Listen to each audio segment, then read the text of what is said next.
Shalom semua, lagi sekali kita bersyukur karena Tuhan beri kita waktu untuk belajar.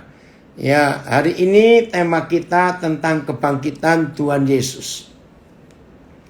Saudara, kita sih sudah nggak ragu ya tentang kebangkitan Tuhan Yesus. Tapi terus terang ada beberapa hal yang kita belum tahu secara rinci, secara detail. Hari ini kita mau belajar itu.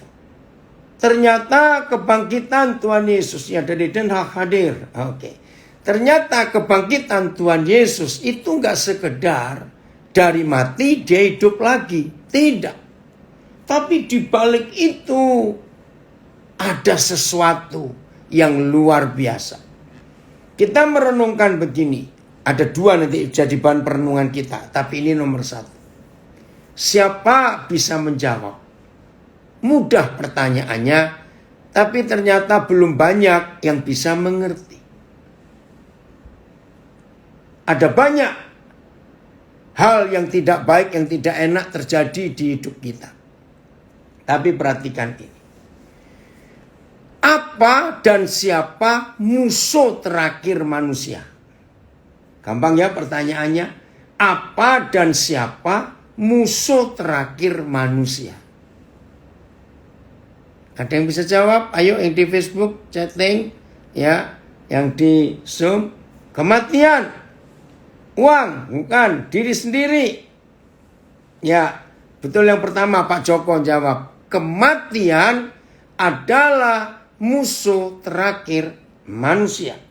Maut, betul. Nah, karena itu apapun yang manusia perjuangkan, diri sendiri bukan. Ya, musuh terakhir manusia adalah maut. Puji Tuhan dari Bali. Ya, bukan Mike, bukan diri kita sendiri. Musuh terakhir itu maut. Makasih dari Timor Leste. Maut, kematian itu musuh terakhir. Coba renungkan. Apapun yang kita usahakan dan kita miliki, apapun yang kita kejar, yang kita capai, ya, apapun, baik kegagalan maupun keberhasilan, apapun pokoknya dalam hidup ini, maka kematian itu musuh terakhir kita. Dan kita tidak pernah bisa menang atas yang namanya kematian. Kita nggak bisa menang. Betul tidak saudara? Itu yang terakhir. Apalagi selama COVID ini setahun lebih. Saya percaya cukup banyak di antara kita yang mendengar kesaksian-kesaksian yang mengerikan, yang menyedihkan. Maaf. Orang-orang kaya. Ya, orang-orang kaya. Waduh. Ketika ada salah seorang anggota keluarganya dinyatakan positif COVID-19. Wajar mereka itu berkata begini, dokter, tolong usahakan obat yang terbaik. Mahal sekalipun kami siap untuk membelinya. Wajar. Saudara, tapi sampai hari ini COVID ini nggak pernah ditemukan obatnya, nggak ada.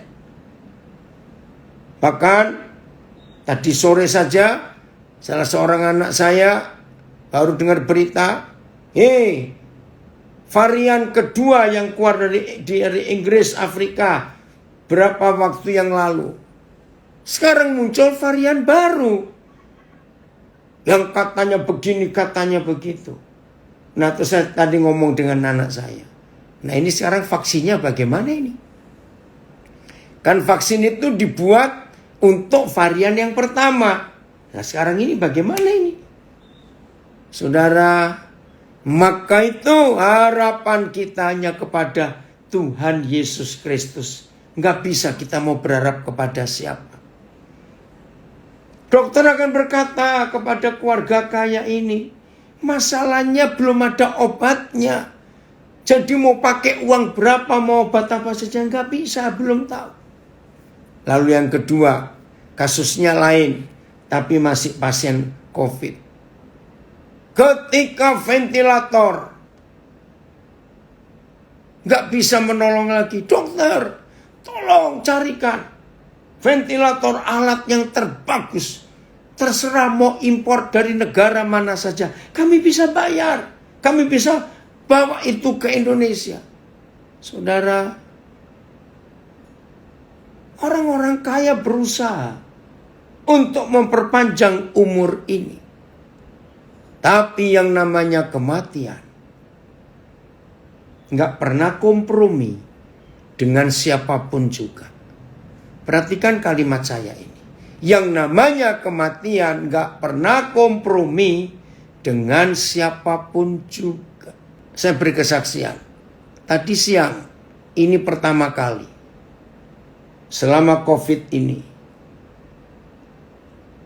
saya memimpin ibadah pemakaman orang yang kena COVID tadi siang. Sudah tua di umur 86. Mama dari beberapa teman baik saya, anak-anak mereka. Saya kuatkan mereka, saya hibur mereka. Bahwa suatu hari ini, suatu hari nanti, semua kita akan sampai kepada titik ini. Karena ini musuh terakhir kita. Tapi puji Tuhan, Tuhan Yesus mengalahkan semuanya itu. Amin. Tuhan Yesus mengalahkan. Kita buka dulu ayat ini, 1 Korintus 15. Ya, 1 Korintus pasal yang ke-15. Maka itu perlu ada kuasa kebangkitan Tuhan Yesus. Ayat 12 kita baca dulu. 1 Korintus 15 ayat 12. Oke. Jadi, bila mana kami beritakan bahwa Kristus dibangkitkan dari antara orang mati, bagaimana mungkin ada di antara kamu yang mengatakan bahwa tidak ada kebangkitan orang mati? Nah, memang secara logika dunia nggak ada, gitu ya. Nah, terus ayat 13. Kalau tidak ada kebangkitan orang mati, maka Kristus juga tidak dibangkitkan. Tetapi andai kata Kristus tidak dibangkitkan, nah tekanannya di sini. Kalau Tuhan Yesus Kristus tidak dibangkitkan, maka sia-sialah pemberitaan kami dan sia-sialah juga kepercayaan kamu. Sia-sia. Maka itu saudara, semua tokoh di dunia sebut, baik tokoh politik, pahlawan, orang-orang hebat, tokoh-tokoh agama, maaf saya berkata, semua mereka ada makamnya, ada kuburannya sampai hari ini. Hanya Tuhan Yesus yang tidak ada karena dia bangkit. Ayat 15, ini seru. Coba saudara lihat. Tetapi, maaf, lebih daripada itu, kalau nggak ada kebangkitan, kami ternyata berdusta terhadap Tuhan. Karena tentang dia kami katakan bahwa Tuhan telah, Bapa di surga telah membangkitkan Kristus. Padahal ia tidak membangkitkannya. Kalau andai kata benar bahwa orang mati tidak dibangkitkan. Arti kalimat ini, firman ini, kalau Tuhan Yesus tidak dibangkitkan, berarti Tuhan kalah dengan si maut. Itu arti ayat 15. Nah, ayat 17 saya langsung lompat ayat 17. Dan jika Kristus tidak dibangkitkan, kalau enggak lo ya, maka kekristenan gak ada artinya di dunia ini. Dan jika Kristus tidak dibangkitkan, maka sia-sialah kepercayaan kamu, dan kamu masih hidup dalam dosamu. Demikianlah binasa juga orang-orang yang mati dalam Kristus. Kalau Tuhan Yesus gak dibangkitkan. Tapi puji Tuhan, dia bangkit. Nah, jadi kita gak perlu takut untuk menghadapi kematian itu. Sudah ditaklukkan oleh Tuhan Yesus. Ayat 19. Jikalau kita hanya dalam hidup ini saja menaruh pengharapan pada Kristus. Coba pelan-pelannya mengerti ayat ini. Kalau saudara dan saya hanya pada masa hidup ini saja kita berharap kepada Tuhan Yesus, maka kita adalah orang-orang yang paling malang, yang paling celaka dari segala manusia. Loh, kenapa? Ya berarti stop sampai di sini saja. Tidak. Setelah kematian dan Tuhan Yesus sudah dibangkitkan, maka di balik kematian itu ada kemenangan yang luar biasa. Jadi saudara dan saya punya pengharapan, bukan saja selama kita masih hidup, tetapi setelah kematian pun ada pengharapan di dalam Tuhan Yesus. Jadi nggak putus. Saudara, ini kunci penting ayat 19 ini. AYT. Jika pengharapan kita di dalam Kristus hanya untuk hidup ini saja. Masalah makan, masalah tempat tinggal, masalah kesembuhan, hal apa saja pokoknya yang di dalam dunia ini. Kalau kita hanya berpengharapan kepada Tuhan Yesus selama kita hidup di dunia ini, kita adalah orang-orang yang paling malang dari semua manusia. Wih, gak enak sekali. BIS. Kalau pengharapan kita kepada Kristus terbatas pada hidup kita di dalam dunia ini saja. Jadi saudara dan saya percaya Yesus hanya waktu kita masih dalam dunia ini saja. Maka dari seluruh umat manusia di dalam dunia, wih gak enak sekali, kitalah yang paling malang. MLT. Jika kita berpengharapan kepada Kristus hanya di dalam kehidupan ini saja, maka kita adalah orang yang paling menyedihkan dari semua orang. Jadi tidak bisa hanya berharap selama kita masih hidup. Karena setelah kematian pun saudara dan saya masih punya kesempatan untuk hidup. Kiranya saudara mengerti ya kebenaran ini. Wih, ini hebat sekali. Maka itu artinya dalam hidup ini suatu kali ada titik, ada garis finish. Nah, waktu kita mencapai garis finish itu ternyata belum finish. Sebab di balik garis finish yang kita capai, yaitu kematian. Ada lagi yang berikut. Ini luar biasa. Jadi nggak stop di finish. Ada start kembali.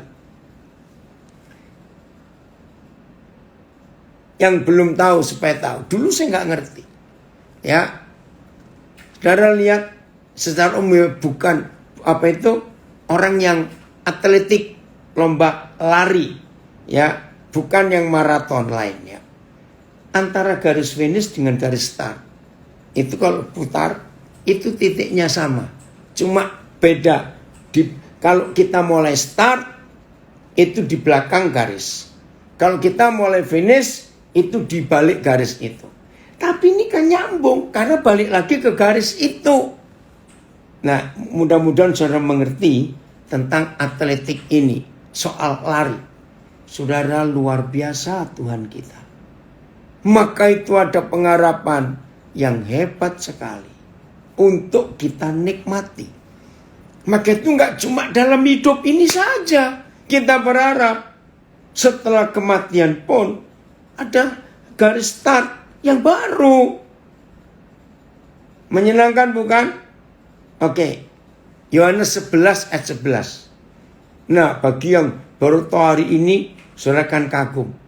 Di dunia ini tidak ada manusia selain Tuhan Yesus yang berkata, orang mati itu tidur. Saudara, ini bukan sekedar kata-kata penghiburan, tidak. Lihat, Yohanes 11 ayat 11 ya. Demikianlah perkataannya. Dan sesudah itu ia berkata kepada mereka semua yang ada di situ, Lazarus saudara kita telah tertidur. Tetapi aku pergi ke sana untuk membangunkan dia dari tidurnya. Serius, saudara.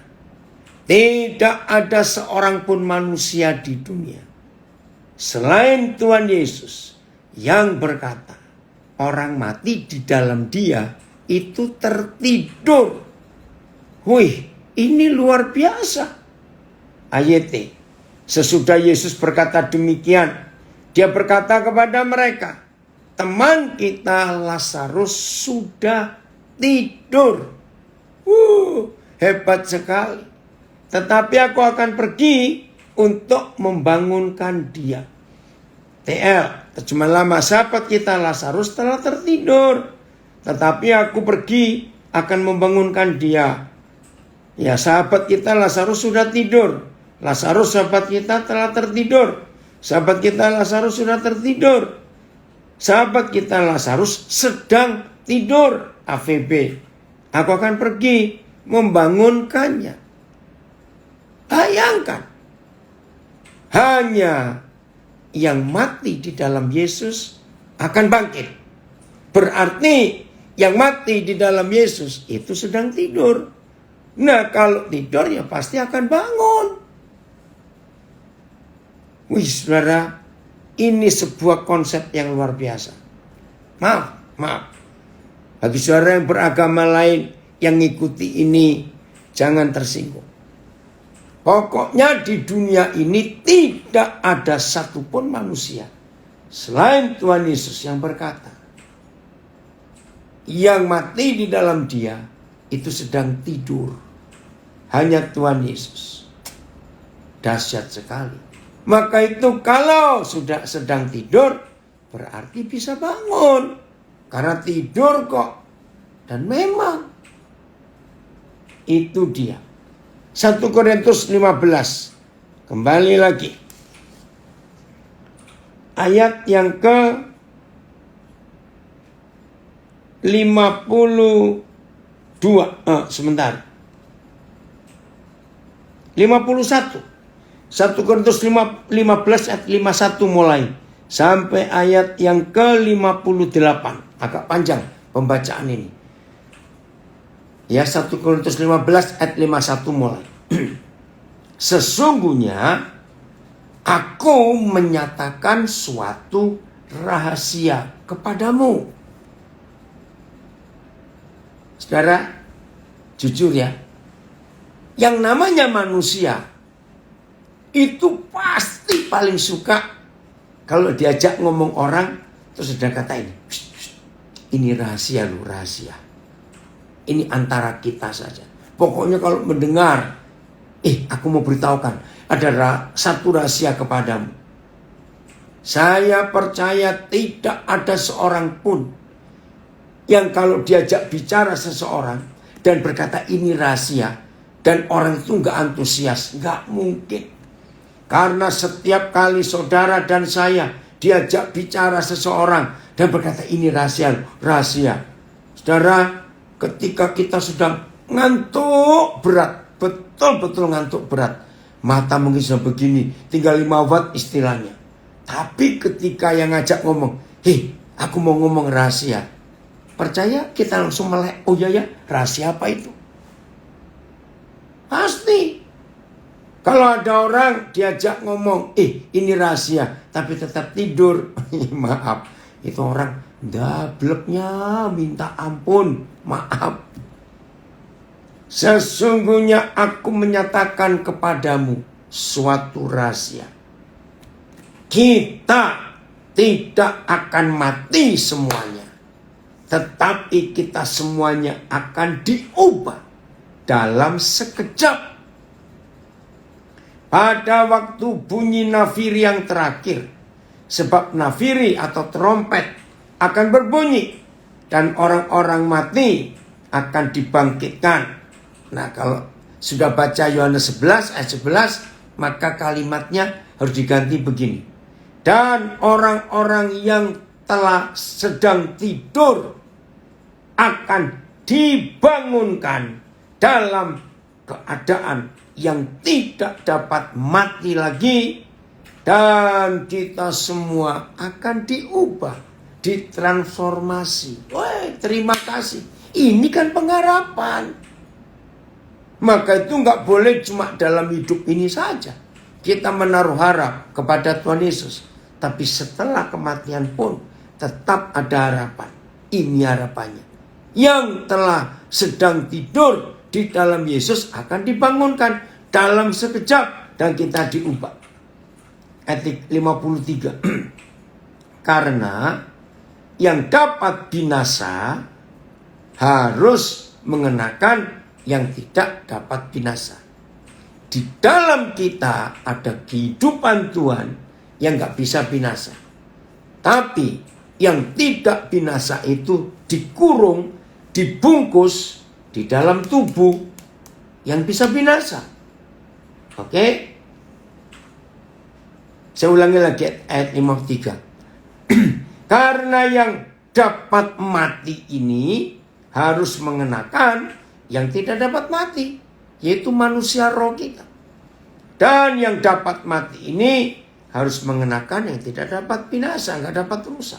Ayat 54. Dan sesudah yang dapat binasa ini, yang bisa mati ini, yang bisa rusak ini, mengenakan, dibungkus oleh yang tidak dapat binasa, dan yang dapat mati ini mengenakan yang tidak dapat mati. Ini loh, saudara, harusnya kita berteriak. Maka akan genaplah firman Yahweh yang tertulis, maut telah ditelan dalam kemenangan. Harusnya kita amin, bersorak-sorai luar biasa. Kematian telah ditelan dalam kemenangan. Maka semua kita bisa berkata seperti ayat 55. Hai maut, di manakah kemenanganmu? Hai maut, di manakah sengatmu?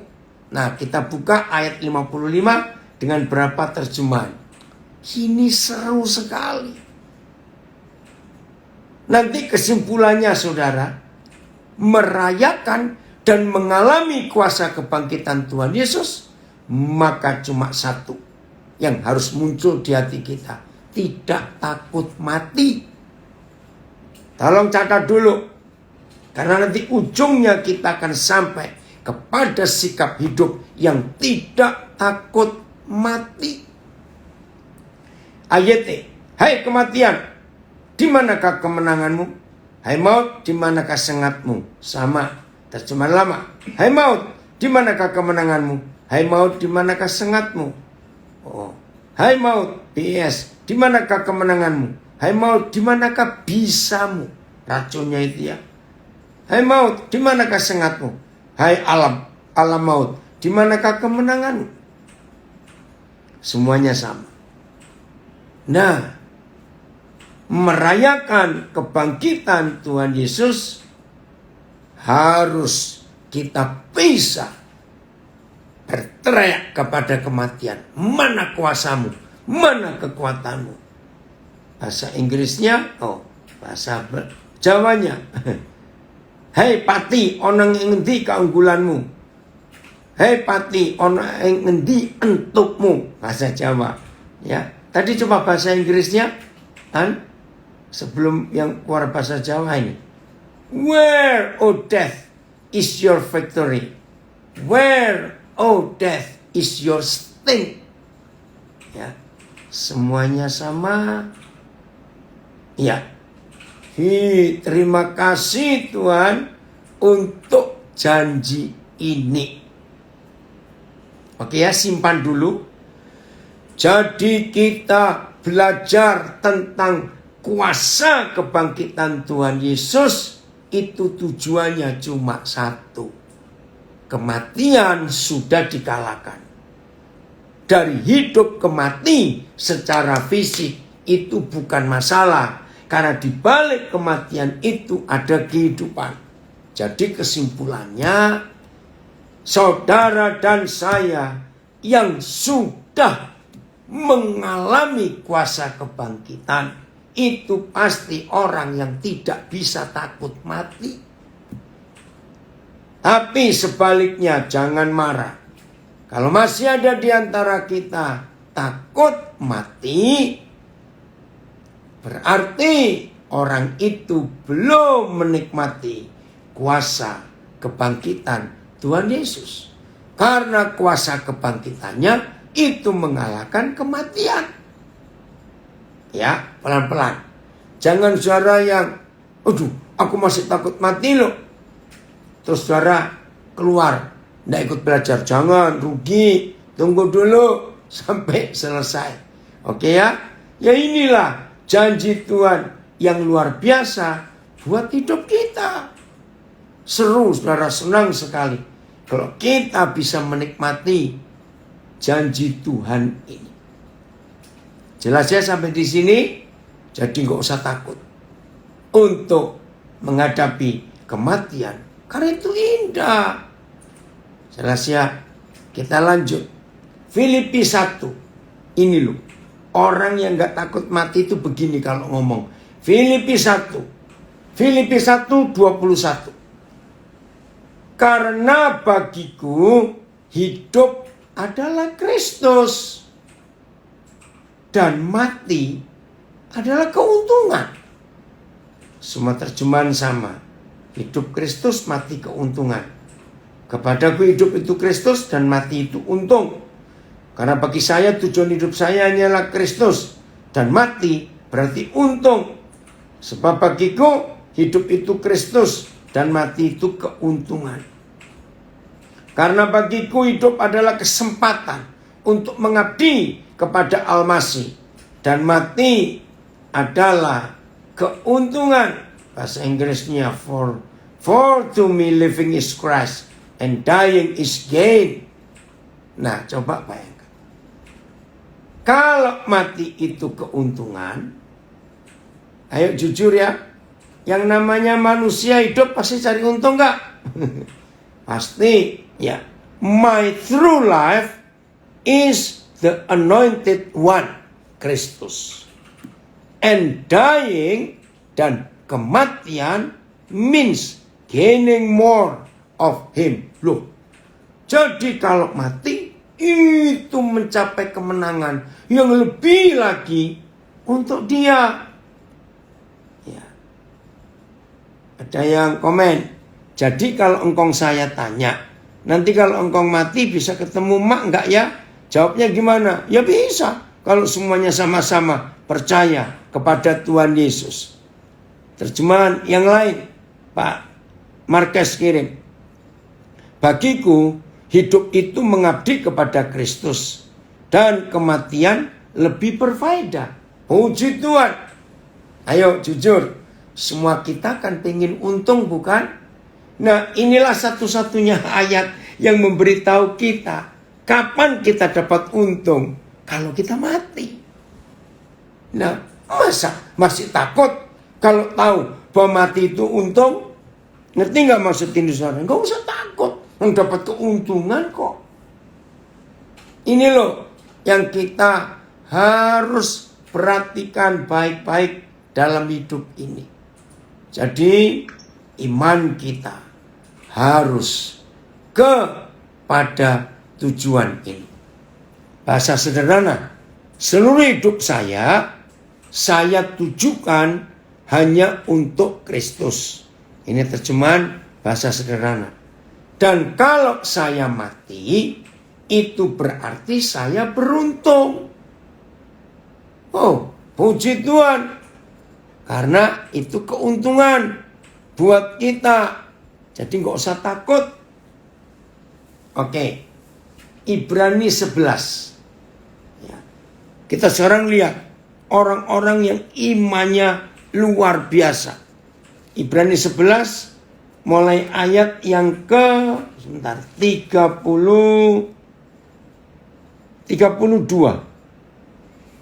Ibrani 11 ayat 32 mulai. Oh, terima kasih Bapak. Dan apakah lagi yang harus aku sebut-sebut? Sebab aku akan kekurangan waktu. Apabila aku hendak menceritakan tentang Gideon, Barak, Simson, Yefta, Daud, dan Samuel, dan para nabi, akan kekurangan waktu.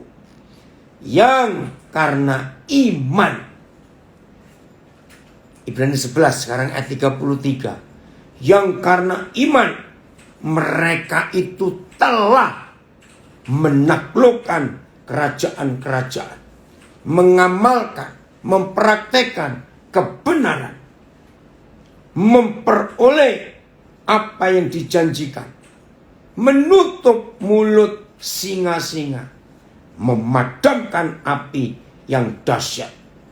Mereka telah luput dari mata pedang, telah beroleh kekuatan dalam kelemahan, telah menjadi kuat dalam peperangan, dan telah memukul mundur pasukan-pasukan tentara asing. Wih, luar biasa mereka.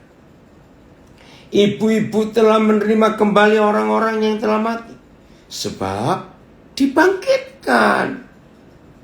Tetapi, nah ini loh, orang yang gak takut mati, orang yang sudah yakin betul-betul kematian itu untuk, lihat ini.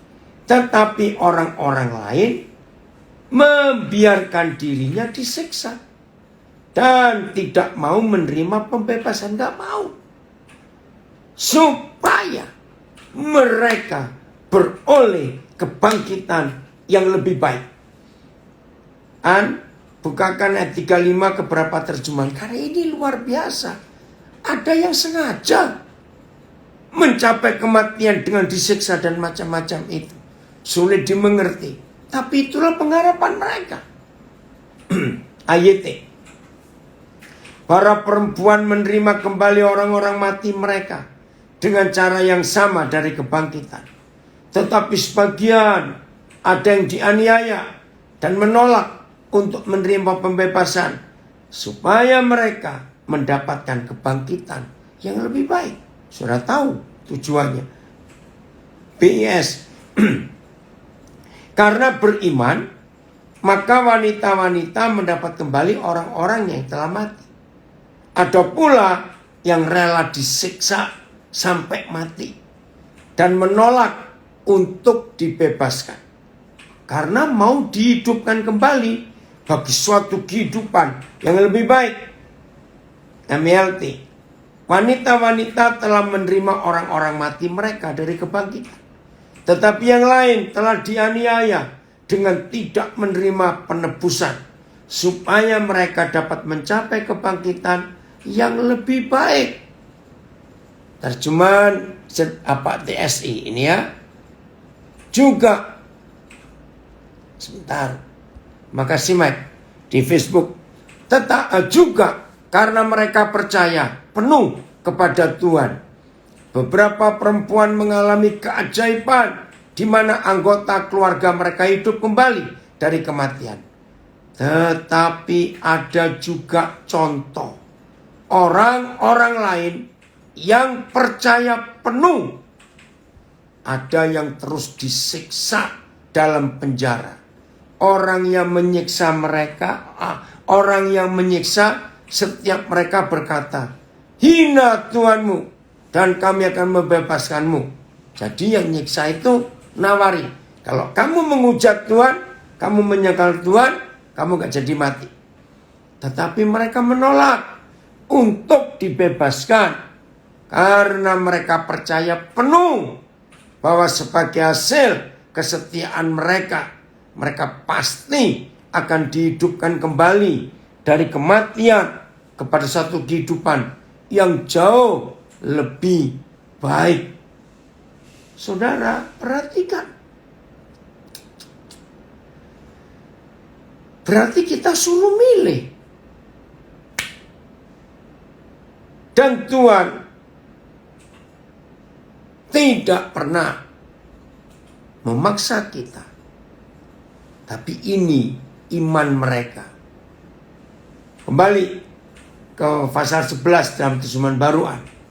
Ayat yang berikut 36 ya sekarang. Oke. Ada pula yang diejek dan didera.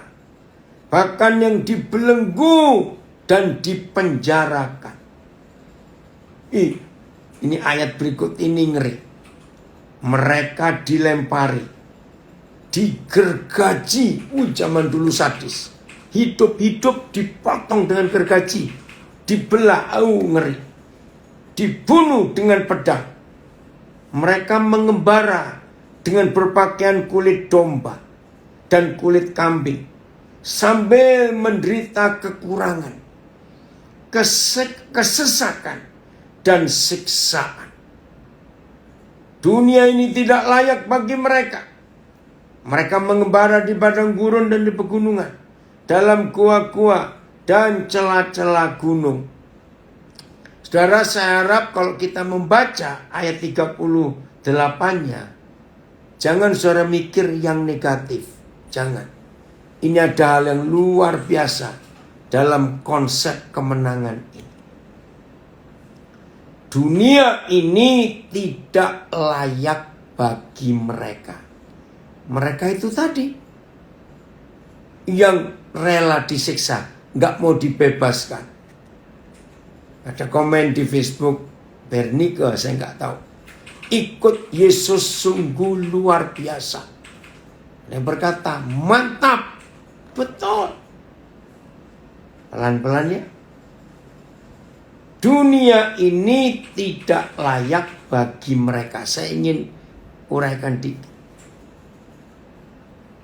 Orang yang tidak takut mati, pasti orang itu berkata, dunia ini gak layak. Bagi kami gak layak. Itu orang yang gak takut mati. Orang yang takut mati karena merasa dunia ini layak untuk kami tinggali. Saya punya pengalaman yang lucu. Akhir tahun 70-an, awal 80-an. Saya ada di pedalaman Kalimantan. Ya, bertemu waktu ada acara khusus untuk anak-anak muda. Nah, sampai kepada pertanyaan ini. Apa kerinduan kalian yang paling hebat sebelum kalian mati nanti? Oh, macam-macam jawabannya. Ada satu yang buat saya kaget. Dia angkat tangan. Apa kerinduanmu? Saya ingin lihat New York. Nah, itu saya kaget. Di desa itu belum ada listrik, berarti nggak ada TV, nggak ada radio, nggak ada koran, nggak ada. Terus saya itu tanya, kamu tahu nggak New York itu di mana? Dia bisa jawab di Amerika. Oh ya? Terus kenapa? Kerinduanmu sebelum kamu mati nanti, kamu ingin lihat New York. Saudara, saya terharu. Ternyata misionaris pertama yang datang ke kampung mereka memberitakan Injil, itu utusan Injil dari satu lembaga misi di New York. Saya lupa apa namanya. Oh, rupanya anak ini begitu terpengaruhnya dengan hidup penginjil ini, misionaris ini. Karena hidup orang kampung, nenek moyang keluarga mereka dipulihkan karena misionaris dari New York ini. Di situ saya merenung. Berarti di bayangan anak ini, pasti New York itu kota yang begini karena begitu.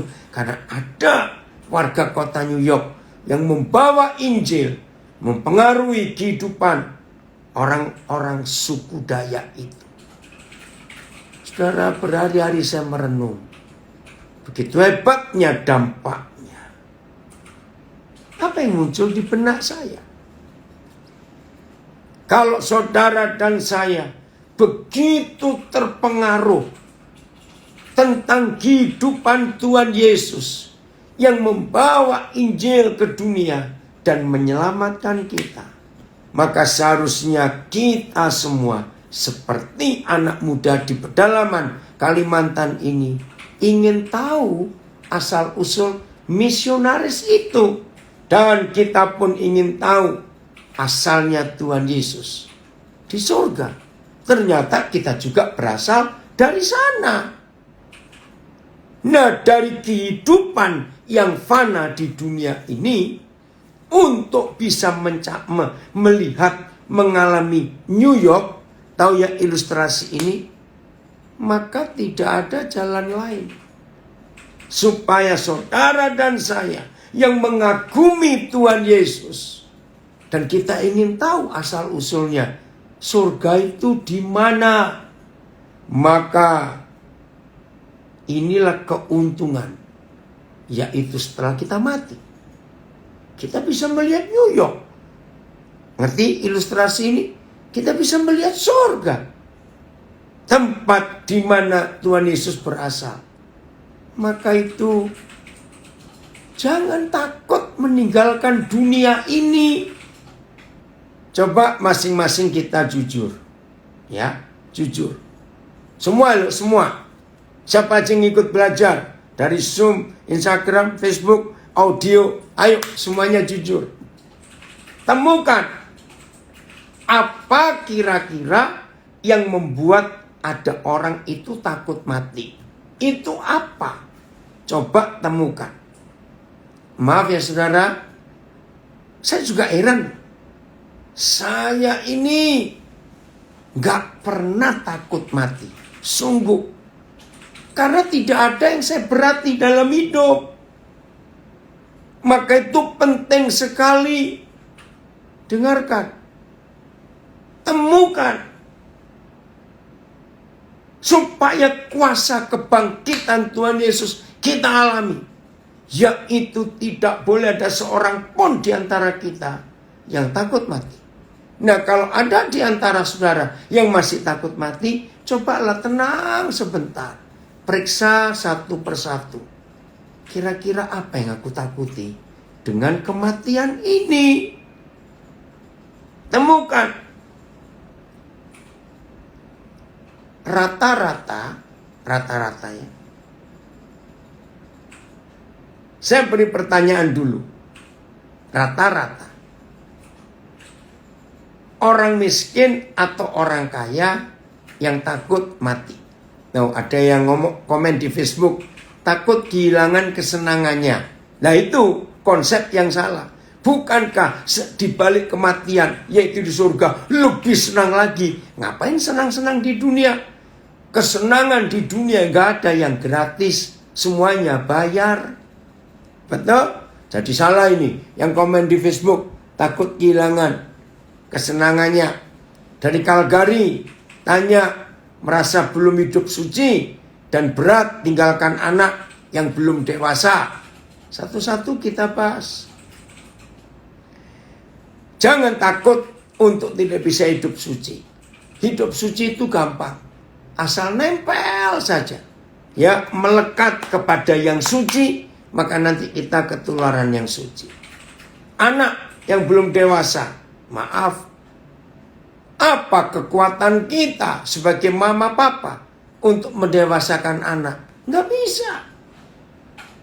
Anak itu jadi dewasa bukan karena kita, tapi karena Tuhan yang memberi hidup mereka. Jadi salah. Ada yang ngomong ini dari Surabaya hadir. Jujur loh saudara. Apa? Nah, ternyata dari pengalaman saya selama hidup ini. Tolong jawab pertanyaan tadi. Secara fakta, orang kaya atau orang mati? Orang miskin yang lebih takut mati. Ada yang komen dari Makassar. Takut meninggalkan dunia karena banyak hartanya di dunia. Nah, ini. Ya, ada komen lagi. Orang yang takut mati karena masih merasa berdosa, belum sesuai firman Tuhan. Oke. Mana jawabannya? Oh, sudah ada yang jawab. Orang kaya yang lebih takut mati. daripada orang miskin. Betul. Karena apa? Ternyata hal terbesar yang menyebabkan orang takut mati, hartanya itu loh mau diapakan. Ya, ada yang jawab lagi dari Surabaya, orang kaya yang takut mati. Maka itu saudara, dalam hidup ini biarlah kita kaya di hadapan Tuhan. Ya, nggak usah takut. Maka itu masing-masing jujur nanti. Apa yang ditakuti? Serius saudara, saya lupa kapan, sudah agak lama. Kan berapa orang tahu, dan cukup banyak yang tahu. Tuhan memberkati kami suami istri, sehingga kami itu bisa beli properti, tanah, rumah cukup banyak untuk pelayanan. Maaf yang belum tahu, baru hari ini dengar supaya tahu. Lebih dari 60 rumah dan tanah yang Tuhan percayakan untuk saya bisa beli. Wih, maka itu ada yang tanya, Koden, itu Koden pakai nama siapa? Dapat berkat beli rumah, beli tanah sebanyak itu. Saya jawab, 90% lebih bukan nama saya. Mungkin 98%. Loh, nama siapa? Ya tergantung. Roh Kudus menyuruh saya beri nama siapa. Dan saya nggak pusing. Maka itu nggak takut. Nah, maaf ini cuma cerita saja. Terus berjalan, waktu itu berjalan. Muncullah peraturan. Ingat, periode pertama, gempar. Ada tax amnesty, masih ingat itu. Nah saudara, di sini Tuhan berikan hikmat yang luar biasa. Tanya lagi berapa teman. Koden nggak lapor ya tax amnesty? Kan Koden punya rumah banyak, sertifikat banyak. Betul. Terus, habis kalau bukan nama saya, siapa yang lapor? Ya bukan saya dong. Ngerti nggak? Wih, Tuhan itu memang luar biasa. Jadi saya nggak perlu takut. Lah terus bagaimana? Misalnya nanti kalau Koden meninggal, terus itu bagaimana? Ada yang tanya begitu. Saya jawab lagi. Loh kalau mereka mau tipu, mau jual, kan bukan urusan dengan saya. Mereka urusannya dengan Tuhan dong. Diam semuanya. Maka itu hidup saya ini enteng sekali. Ringan sekali, gak ada beban apa-apa. Maka itu kapan saja, kalau Tuhan panggil, waktu saya cukup, saya berkata, saya gak takut. Ada yang tanya lagi. Nah terus bagaimana Cik Louis? Ayah, yang sayang dia banyak saudara. Maaf ini ya, mudah-mudahan ada yang dengar ini. Saudara, saya mau cerita jujur. Lebih banyak orang yang lebih sayang istri saya daripada saya. Loh kenapa? Karena saya lebih galak loh dari istri saya. Berapa orang yang tersinggung dengan cara saya hidup. Maka itu saya juga gak takut. Tuhan bisa pelihara. Maka itu jujur, siapa yang masih takut mati sampai hari ini, jangan kita biarkan. Mau ya menang atas hidup ini? Nah, ini ada berapa yang komen di Facebook dan Instagram. Kebanyakan bilang orang takut mati karena dosanya banyak. Ya sudahlah. Kalau memang banyak dosamu, ya stop dari sekarang. Kok mikirin dosa aja? Bebas, bisa kok kita berhenti berbuat dosa. Ada janjinya. 1 Petrus 4 ayat 1. Itu untuk kita stop berbuat dosa. Menderita secara fisik. 1 Petrus 4 ayat 1. Menderita secara fisik. Secara daging. Maka kita tidak akan berbuat dosa lagi. Nggak akan. Lakukan itu. Ingat tadi kesaksian sebelum kita mulai Zoom. Hendra yang luar biasa. Berhenti rokok. Ya tadi waktu Hendra sharing. Ibu Agatha belum masuk itu. Jadi Agatha tadi Hendra cerita. Salah satu buat dia nggak mau ngerokok lagi. Karena Agatha bilang, awas kamu Hendra. Kalau kamu ngerokok aku blok nomormu. Wih dia takut. Puji Tuhan.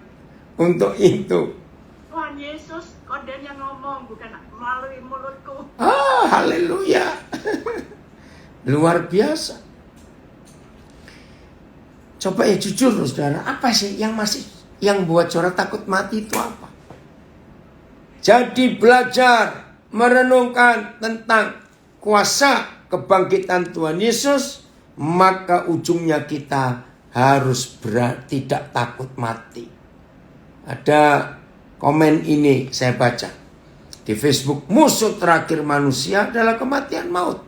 Tetapi kuasa kebangkitan Yesus mengalahkan kematian. Di balik kematian ada kemenangan, ada pengharapan. Sebab kematian orang-orang percaya itu tertidur. Tuhan Yesus akan bangunkan kita dalam sekejap diubahkan. Hai maut, di manakah sengatmu? Harapan kita hanya kepada Tuhan Yesus yang sudah mengalahkan kematian. Mati adalah keuntungan. Kesaksian, Pak Pendeta yang hidup tidak perlu takut. Bisa kita melakukan semua itu. Oh, ada lagi terjemahan sederhana ini. Kita perlu ingat. Jadi kita perlu ingat bahwa Kristus menderita untuk kita. Oh ini 1 Petrus 4 ayat 1 ya. Sebentar. Jadi kita perlu ingat bahwa Kristus menderita untuk kita ketika dia hidup sebagai manusia biasa di dalam dunia ini. Karena itu hendaklah kita juga menguatkan diri kita dengan pikiran yang sama seperti pikiran Kristus. Karena orang yang menderita karena mengikut Yesus juga sudah memutuskan untuk berhenti berbuat dosa. Oke, baik. Terima kasih. Ya, saya dengar. Tanah, ada dari Surabaya, dari mana? Tanah Pesat di Surabaya, pemerintah setempat. Kodan dengan tanpa beban bilang, biarin aja itu tanah milik Tuhan, biar urusan yang serobot dengan Tuhan. Betul. Ada tanah kami yang diambil. Saya nggak sebut di kabupaten mana. Bupatinya saudara. Langsung diam-diam bangun bangunan di tanah itu. Saudara, nggak ada seorang pun di antara kita yang bisa buat tanah. Dengarkan ya. Sekalipun sertifikat itu atas nama kita, itu cuma kertasnya yang ada nama kita. Tapi tanahnya tetap milik Tuhan, tahu? Loh betul tidak? Tetap milik Tuhan. Mau berapa luas pun tanah yang kita miliki. Kalau sudah mati, hanya perlu 1 kali 2 meter saja. Kadang-kadang nggak sampai. Betul? Maka itu saudara dalam hidup ini nggak usah takut mati. Oke, hamba Tuhan dari Denpasar Bayu hadir. Puji Tuhan. Oke, kembali lagi ke Ibrani 11. Bagian terakhir ini ya. Oh ya, ayat 38. Ibrani 11. Dunia ini tidak layak bagi mereka. Jadi saudara dan saya yang sudah mengalami kuasa kebangkitan Yesus, maka sahabat, ya, saya ulangi, saudara dan saya yang sudah mengalami kuasa kebangkitan Yesus, pasti memiliki kesadaran, memiliki perasaan, dunia ini gak layak bagi kita. Kenapa? Sebab layaknya kita itu di surga. Ayat 39. Wah, ini lebih gila lagi.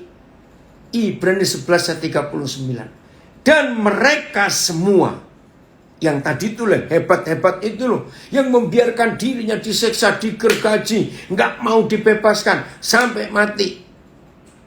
Dan mereka semua tidak memperoleh apa yang dijanjikan itu. Sekalipun iman mereka telah memberikan kepada mereka suatu kesaksian yang baik. Bayangkan saudara, kurang apa iman mereka? Hebat sekali. Waktu saya merenungkan ini, saya saja belum ada apa-apanya dengan saudara kita ini yang mau digergaji, yang membiarkan diri disiksa. Aduh, dipedang, digoreng, dikuliti. Aduh, sadis sekali. Mereka beriman, tapi mereka tidak memiliki, tidak memperoleh apa yang dijanjikan itu. Sekalipun iman mereka telah memberikan kepada mereka suatu kesaksian yang baik. Maka itu saudara, sampai pada suatu titik nanti, iman kita yang sehebat apa, itu tidak akan bisa memperpanjang umur kita. Saya ulangi, iman yang hebat sekalipun, sampai pada suatu titik nanti, iman kita tidak akan bisa memperpanjang umur kita. Weh, Yau, Ishak, ini anak saya dari dekat Palembang itu apa ya, saya lupa. Percaya Yesus artinya kita sudah memiliki segala-galanya. Yesus sudah cukup. Amin bagi kita. Ya. Oh, ada terjemahan sederhana. Sekarang orang-orang itu menjadi contoh yang baik bagi kita. Karena sudah terbukti bahwa mereka percaya penuh kepada Tuhan. Biarpun mereka mati sebelum menerima apa yang sudah Tuhan janjikan, Tuhan tetap senang kepada mereka karena kepercayaan mereka. Wih, ini terjemahan luar biasa. Saudara, maka itu mulai hari ini kita tidak perlu takut. Loh, Ishak, kamu sudah pulang ke Nias? Bukan masih di Palembang? Jadi saudara, jujur ya, apa yang buat kita masih takut mati? Nggak usah. Saya ingin baca lagi terjemahan sederhana ini.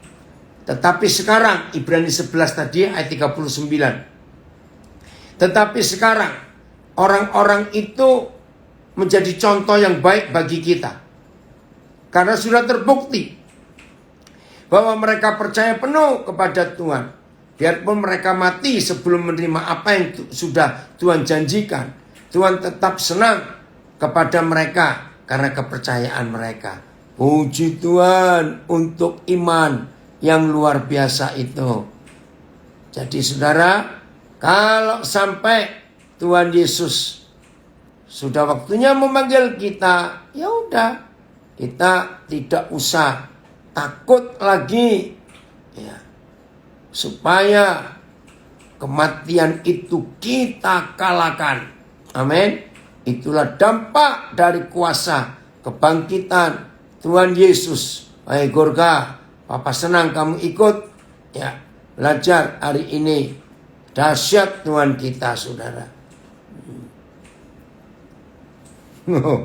Ini tadi jawab, saya lebih takut gak bisa lagi makan sushi. Awas kamu.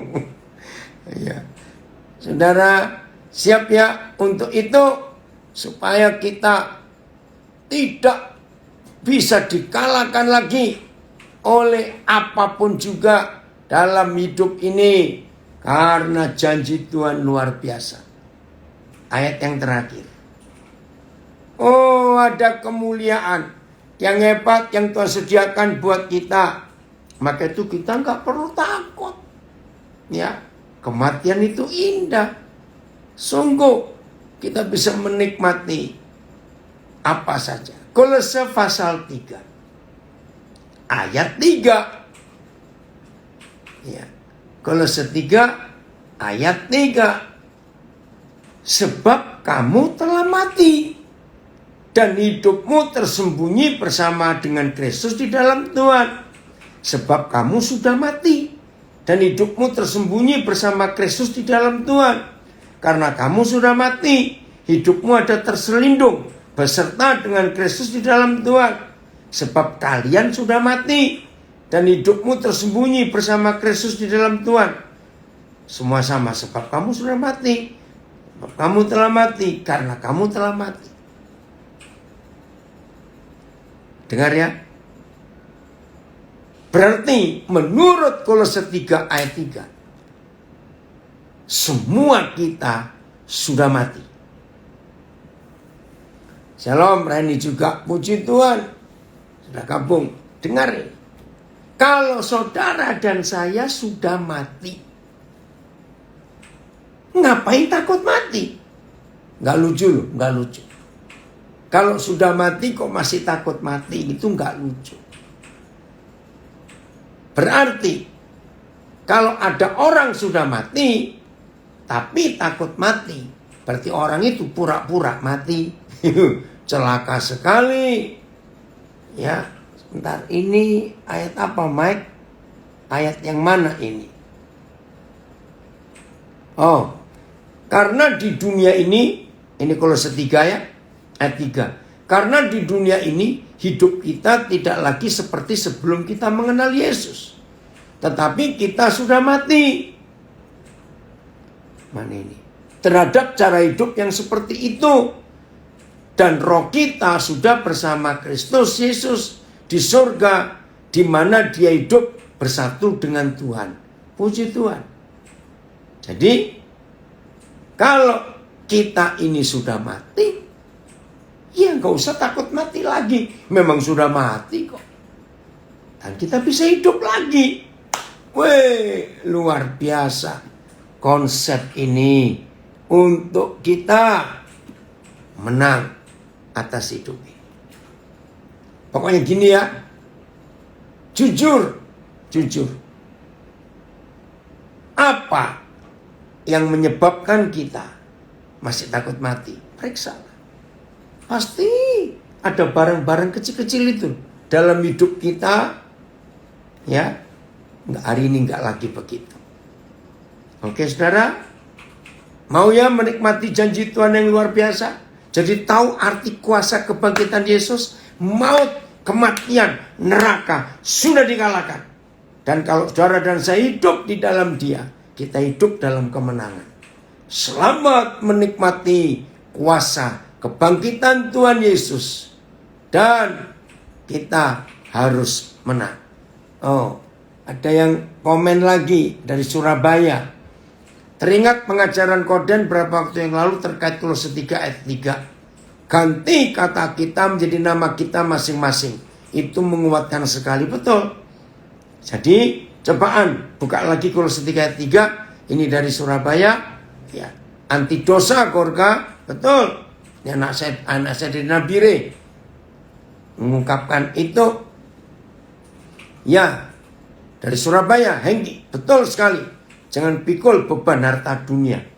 Nah, ayat 3 Kolose 3, kata kamu ganti nama kita masing-masing. Awas, ada yang lupa namanya sendiri ya. Awas. Sebab Daniel Alexander telah mati. Bukan akan mati, sudah mati. Dan hidupnya Daniel Alexander tersembunyi bersama dengan Kristus di dalam Tuhan. Haleluya. Komen lagi dari Surabaya. Terima kasih Pak Pendeta buat firman ini. Roh Kudus membuka semua rahasia kematian lewat pencerahan ini. Puji Tuhan. Takut bagaimana caranya mati. Nah ini lebih bingung lagi. Gak usah takut dengan cara mati. Karena Wahyu 1 ayat 18. Tuhan Yesus sudah pegang segala kunci kematian. Jadi nggak usah takut dengan cara mati. Asal bukan bunuh diri ya. Kalau bunuh diri itu membunuh. Walaupun yang dibunuh dirinya sendiri. Jadi cara mati nggak usah dipikirkan. Ada orang berkata, oh dia matinya tenang loh. Lihat itu wajahnya, maaf. Sekarang ini make up mayat itu hebat-hebat. Jadi maaf ini ya, maaf. Kalau orangnya masih hidup itu jelek sekali. Wih, di peti mati bisa kelihatan cakep dan cantik loh. Pak Titus kok guyang-guyu kenging nopo. Jadi make up bukan cuma make up artis sekarang ini. Ada make up mayat. Jadi yang jelek waktu hidup bisa dibuat jadi cantik dan cakep setelah meninggal. Maaf. Jadi gak usah bingung ya. Dengan cara mati gak usah dipikirin. Enggak, kita juga enggak tahu kok. Oke ya. Tuhan Yesus memberkati kita semuanya. Selamat menikmati kuasa kebangkitan Tuhan Yesus. Haleluya. Kita semuanya pemenang. Amin.